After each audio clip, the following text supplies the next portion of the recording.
నెల్లూరు జిల్లా కలిగిరిలో జనసేన నేత లక్ష్మీనారాయణ వీరంగం సృష్టించాడు. తండ్రి కొడుకులపై కర్రతో దాడి చేశాడు జనసేన నేత లక్ష్మీనారాయణ. లక్ష్మీనారాయణను అరెస్ట్ చేయాలంటూ గ్రామస్తులు ఆందోళన చేపట్టారు. లక్ష్మీనారాయణకు అండగా నిలిచారు సిఐ వెంకటనారాయణ. గ్రామస్తుల పట్ల దురుసుగా ప్రవర్తించాడు. 5 నిమిషాల్లో ఆందోళన విరమించాలంటూ బెదిరించాడు.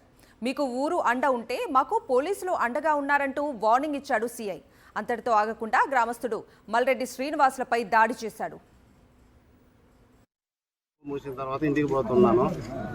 పోయేసి ఏదో కవర్ ఇచ్చాడు మా మామ. అది పాల డైరీలో ఇద్దాం అనుకుని నేను నా ద్వారా ఇంటికి వెళ్ళిపోయినాను. మళ్ళీ రిటర్న్ అయ్యి మా వాడిని తీసుకొని ఒక్కనే రాలేక వచ్చాను.